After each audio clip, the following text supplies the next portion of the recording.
Being a Commodore 64 owner back in the day, I could enjoy all kinds of wonderful arcade games, shoot 'em ups, and what have you. One of the genres which it wasn't really that well supported, other than a few games. It was the racing genre. The problem was 8-bit machines, they're not designed. They weren't really designed. They didn't have the horsepower. They didn't have the memory. They didn't have the graphic capability. They didn't have the colours. They just basically didn't have the grunt to really do racing games justice. That all changed when 16-bit machines came along, in particular the Commodore Amiga. We had classics such as this,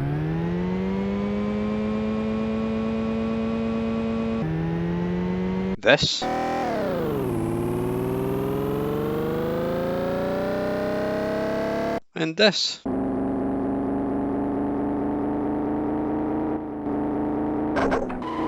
Unfortunately, not every race game is as good as these three. Trust me, there are absolute shed load of woeful race games on the Amiga. I have trawled through quite a few of them, and I have hand selected 10 race games which I consider to be some of the worst on the Amiga. Trust me, there's a lot more. But anyway, let's take a look at these. Kicking off, number 10.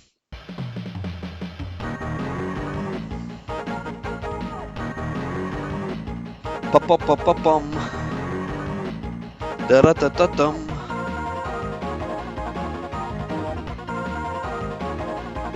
Bum-bum. Yeah, now that was a problem with a lot of early 16-bit games. They always thought they would woe you with some fantastic digitized sound, and you thought you were going to get something amazing. So this is number 10. This is Crazy Cars 2 by Titus. Now, this game actually could have been alright. It could have been alright. The graphics look fine. They do, quite detailed. Even the sound's not bad. And the road itself, it scrolls fine. It updates fine.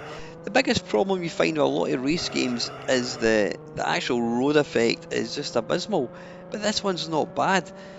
The thing that makes this game not a good race game is you just have to feather any object at all, whether it's a police car, whether it's a little wooden post, or whether it's a telephone pole, and you burst into flames.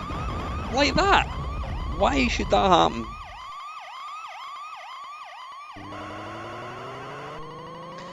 And the road actually doesn't feel quite wide enough. I mean, you're trying to navigate past this police car.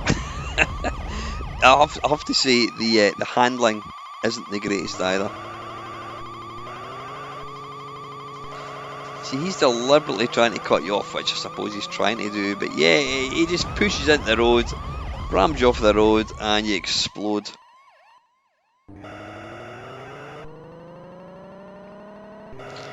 Not quite sure why they insist on having the steering wheel at the right side of the road. Don't know why. Do we really need that? It doesn't actually do anything. Well, it does turn when you move the joystick, but it serves no purpose.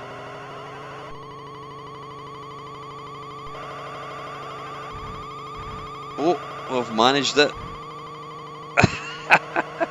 Stay in the road. Now, it's actually quite difficult to try and get going in a straight line. When you start, there we go. When you start losing control, it's very difficult to regain control. But yeah, this game could have been good. It really could. That's Crazy Cars 2 by Titus. And at number 9 is Powerdrome. Now, I did do a video with somebody a while back, and he actually really liked this game. He thought it was a really good race game. Now, you know what? I remember seeing this getting reviewed. I think it might be an Amiga format, and it got a really pants review, and I couldn't understand it because it just looked so good. Now, I will reveal shortly why I've included this on my list of worst Amiga race games. If I can figure out how to start. What the hell is this? don't know if you can tailor your whatever it is that you're trying to control. Is it going to be that one?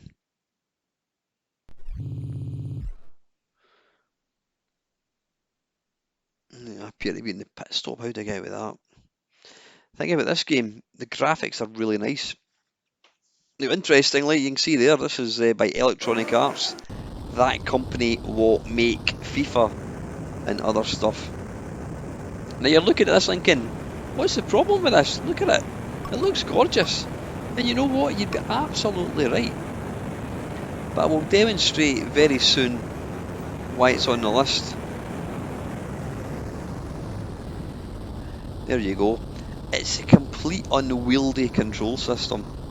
You pull back to go up, you push down to go down. Now that is all fine and dandy if you're playing a fight simulator. But when you're playing a race game, it's got to be twitchy, it's got to be fast, you shouldn't have to think about it. I mean, I would probably say that this was the precursor to Wipeout. If they had just made the game easier to play, this would have probably been one of these games that people look at fondly, like Stunt Car Racer. But as it is just so difficult to play. You can control using joystick, what I'm trying to do, or you can also use mouse. But I have tried both control types, and both of them are just as difficult. It's a pity they hadn't even maybe, I don't know, given you like different levels of control, you know, having one left and right. But it's a shame because, like I says, graphically it looks really, really nice, and this could have been a cracking game. And it's one of these games, excuse me, it's one of these games, once you lose control, it is very difficult to try and kind of get back in.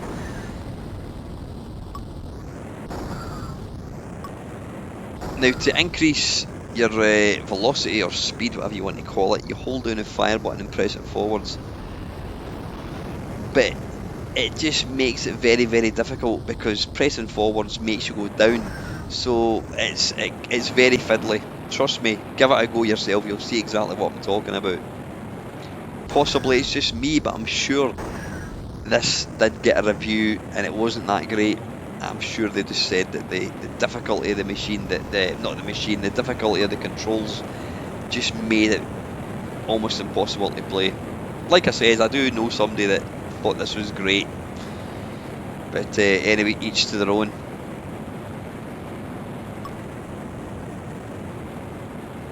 Sounds great as well. Like I said, it could have been a classic. So that is my number 9 of the worst racing games on the Amiga. That's Powerdrome.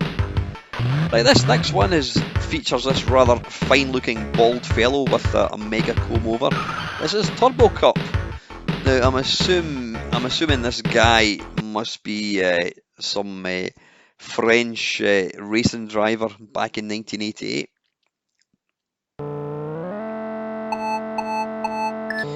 Now, I do remember getting this on Atari ST, and then I got it on the Amiga, and I have to say there was really no difference between them. Now, you're probably looking at this and thinking, why is this in a list? Look at it. It's running well, it's got hills, it's smooth, and you'd be absolutely right. The problem with this, again, is similar to Powerdrome. The controls, it just feels, I'm trying to describe it. When you turn, you don't just, the viewpoint of the car turning, it feels very kind of ruly, if that makes any sense. I can't really describe just how awful the turning is. I mean, the viewpoint of the car shifts all over the place, and it's very, very difficult to try and control properly. And again, if they had just knocked the kind of the sensitivity back a wee bit, changed how the car cornered, this could have actually been not a bad game.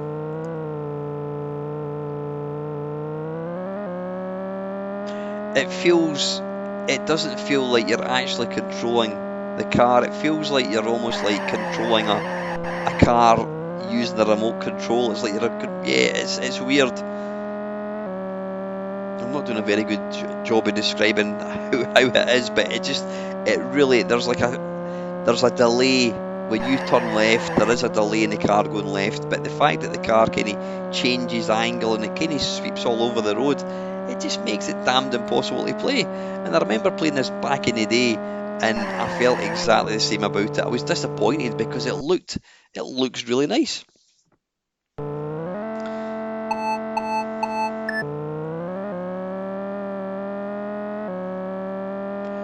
Obviously, they only had 2 colour palettes for the cars. I don't know why they couldn't change the colours, but that's a minor gripe. Now, it is perfectly permissible that with more play, you might actually get used to the controls. I never played it long enough because it just annoyed the hell out of me.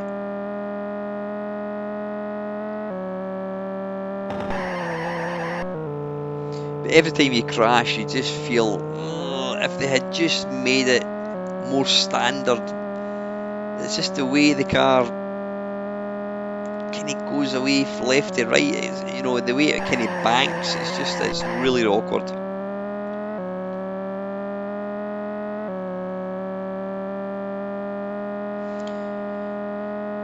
But yep, with better controls, this game could have been nice. This is Turbo Cup by Loriciel. Right, next one, number 7, I think it is. Number 8, I should say. No, number 7, yeah, number 7, Daisy Thunder by Mindscape. Starts off well enough, it's got some decent music.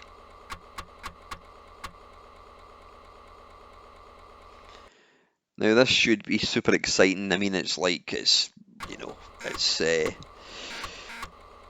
you're driving round and round in circles. It's going to be mega fast. Think of Daytona by Sega. This is what this should have been.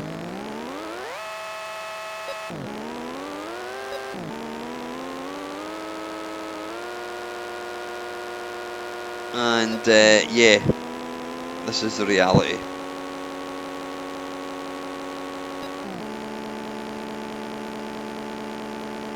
The one thing right away that really bugs me about this game is, yeah, I know they're trying to recreate, accuracy.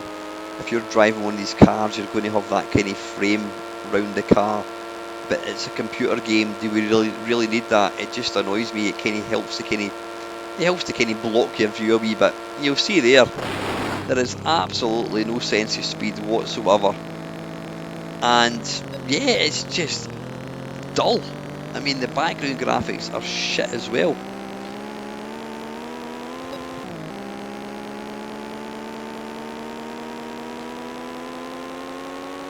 Yeah, race games are supposed to be fast. They're meant to be exciting. They're meant to have real kind of twitchy controls. If you move left, it automatically turns left. It'll turn left quick. This one is just I don't know, it doesn't give you any thrill of racing at all.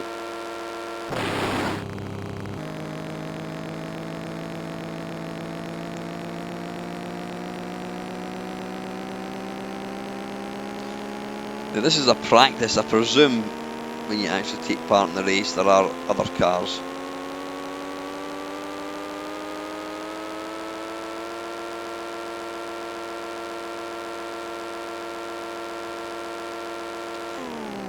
The games like this are possible, decent games like this are possible. There was IndyCar, I think it was, which was very, very similar, obviously based on IndyCar sport, and it was really fast, it was exciting, you had action replays.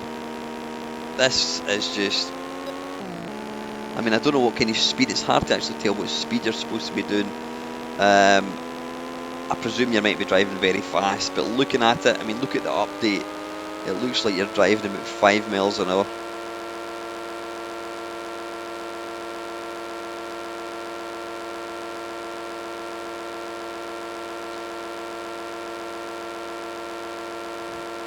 If I was to give it any plus points, I would probably say it's about as exciting as the film of the same name with Mr. Cruz, so yeah, bonus point for that, lads.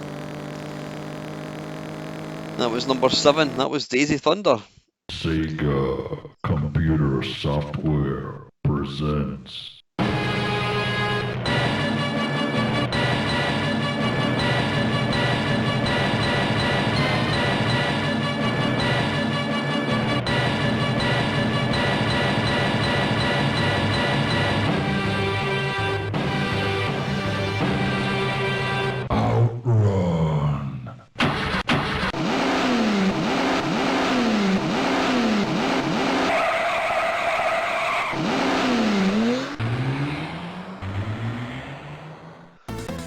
Yeah, trust me folks, that was the most exciting part of this game. You've just witnessed it. You're probably expecting this game to appear in the list, and it deserves to have a place. This is number 6 on my worst Amiga racing games.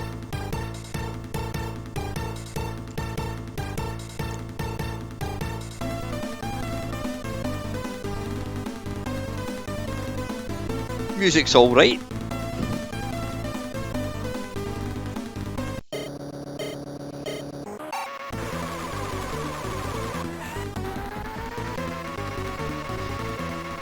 Yeah. Graphically, it looks alright. The problem is, when it starts moving, it just looks like a dog's breakfast. I mean, I don't know what kind of frame rate this is knocking out.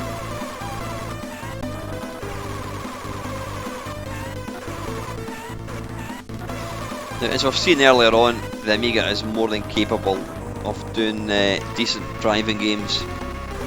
It's just a pity they never gave Mr. Sean Southern and Andrew Morris the license for this. They would have done an absolute epic game.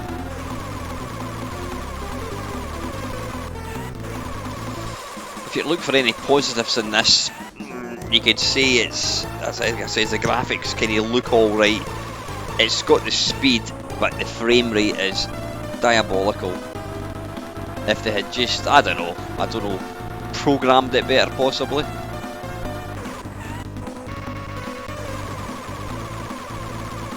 You would be, if you're looking forward to getting this for Christmas, I think you'd have been using your Christmas money to buy something else on Boxing Day, because it's just, it's poor. It could have been a great game, and it's not.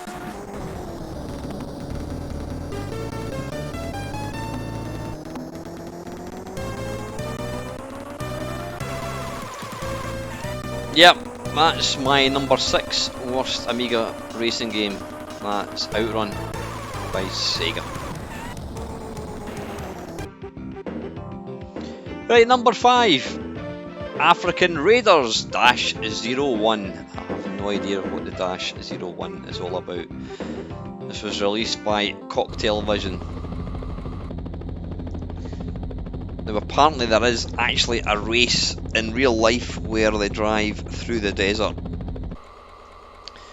Now right away you're thinking, how exciting is a race where you drive through the desert?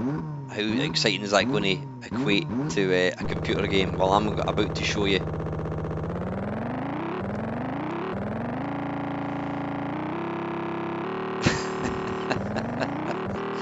And you have quite literally seen the game.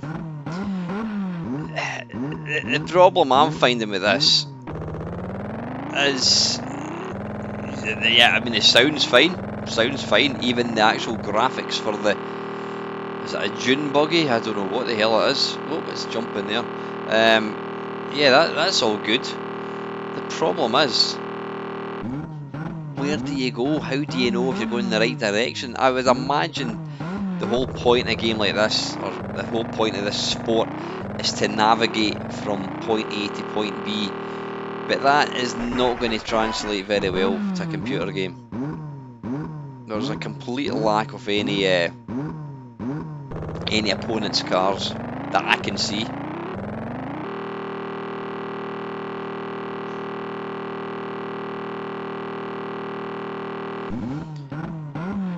Now, for some reason, the car seems to stop and start. Don't know why. Don't know why it does that.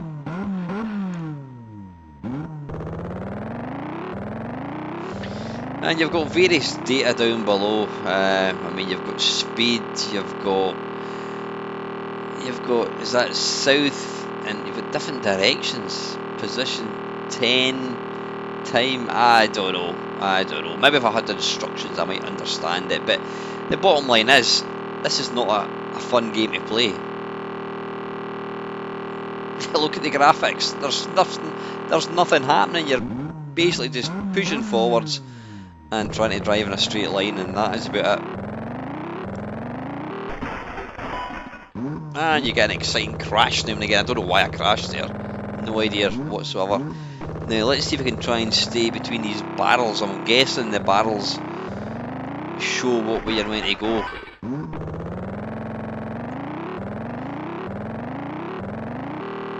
Let's try and stick to them. Easier said than done.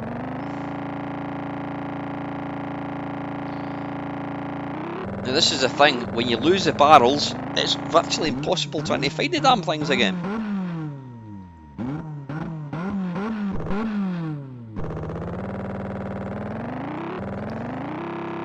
This could possibly have been quite a good racing game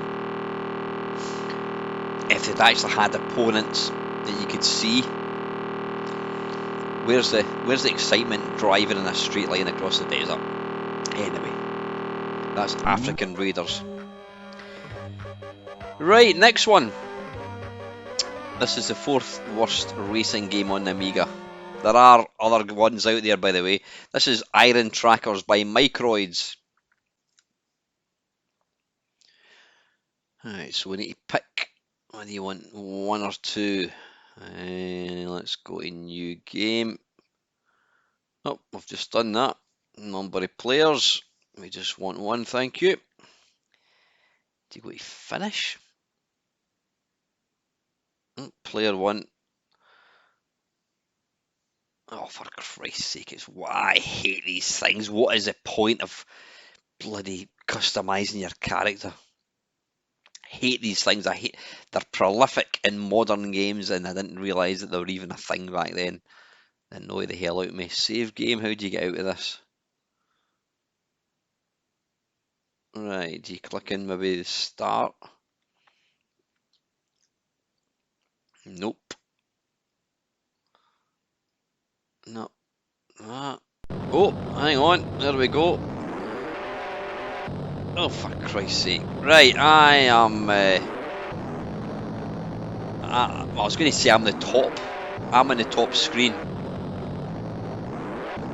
But I think because I've put it on 1 player, even though it says player 2, I think it looks like player 1 and 2 are one and the same. I have not got a clue what I'm doing here. I mean, it's just stupidly fast. Where am I supposed to be going? I mean, I'm all over the place here. I'm hardly moving the joystick, and it's completely uncontrollable.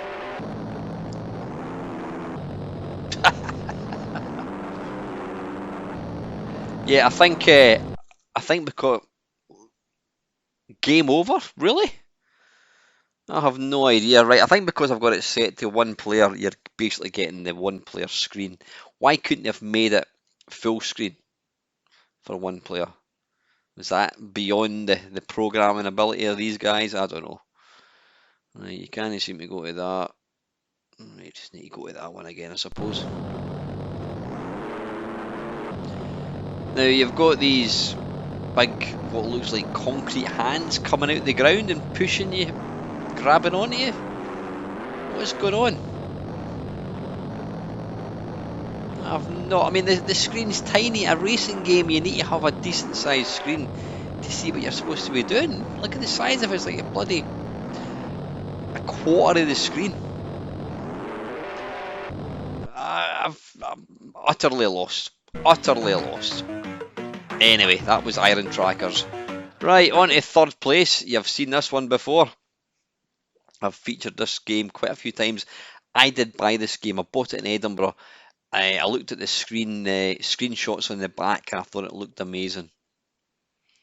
This is Grid Start by Anco.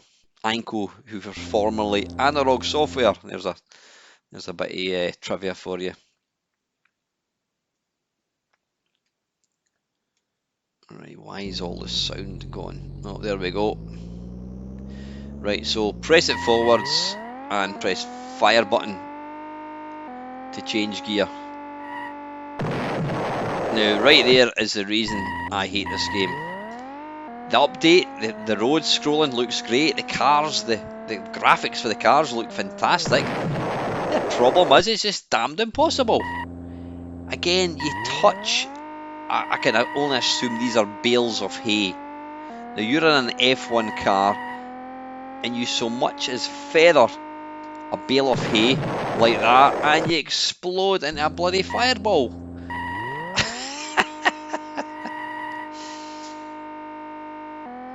Now what, another thing that's an issue with this game is you're trying to hold it forwards to move, and because you're holding it forwards you end up sort of not turning properly like that, and it's almost impossible to avoid these damn things. Right, I don't know why I exploded there, that was completely uncalled for, no idea.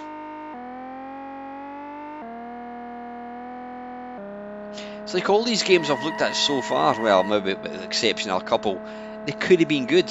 They could have been good, but it's just, I think it's the lack of playability and the lack of game testing, stupid game mechanics that just ruined them. And this one's a perfect example because the actual graphics look really nice. If they put it on a bigger road, they'd made the car turn quicker and absolutely stopped exploding like that every time you touch anything.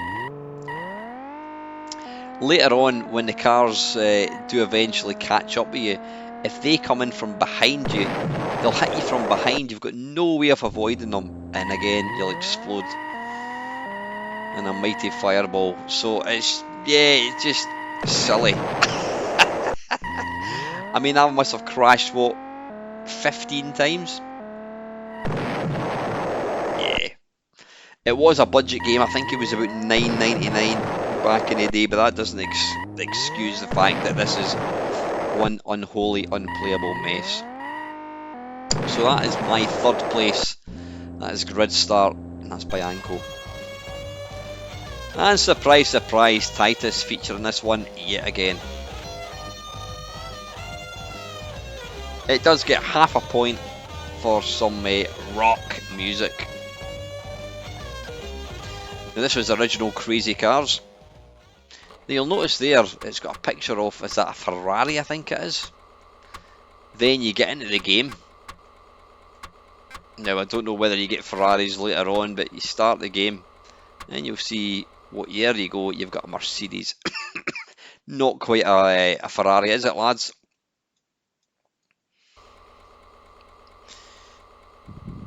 Challenge Florida.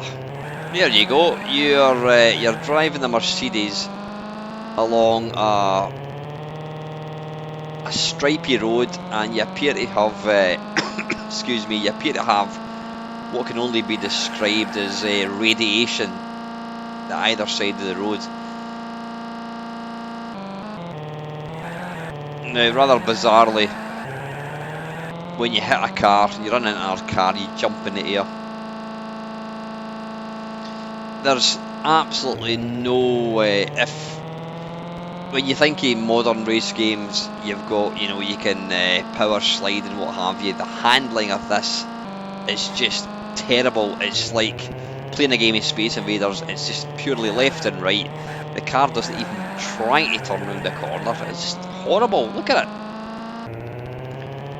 There's no sense of speed or anything. There's a giant golf ball in the foreground, or the background I should say. Don't know what's going on with that. It just jars along. The update, I don't know what frame rate this is running at. The update of the graphics is just terrible. They've taken a really lazy excuse me, a really lazy way out of trying to make the road look convincing with sticking stripy things. I mean, that was a thing they did in the 8-bit days, not in the 16-bit. So that is Crazy Cars. That was my second place worst Amiga racing game. Right, and on to number 1 of the worst Amiga racing game. This is Touring Car Racer by Byte.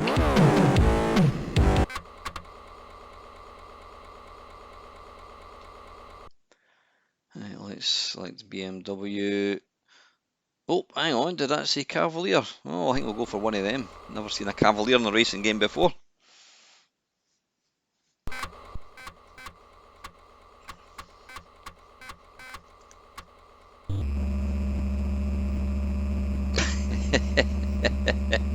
I shit you not, these are the graphics. Listen to that sound.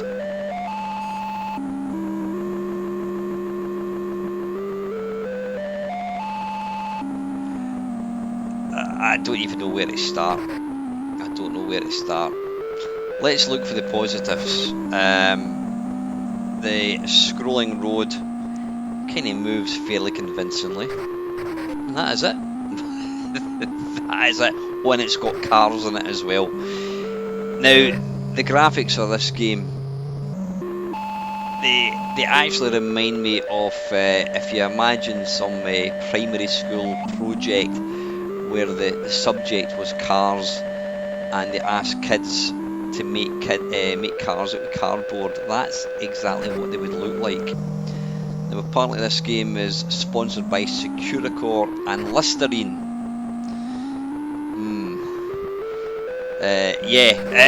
I mean, if you think it looks bad, trust me, it plays just as worse, or just as bad, I should say. There is absolutely no redeeming features about this at all.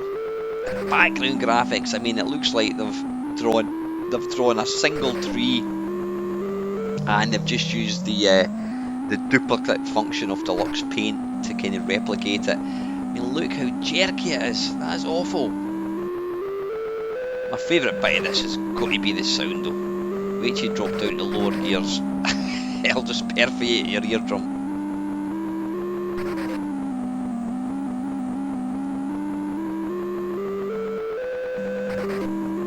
Now the cars, I mean the frame rate, there's about 3 frames of animation. You'll notice when a car suddenly appears, it's like boom, boom, boom. There you go. It's just on top of you. So yeah, this is diabolical, absolutely diabolical.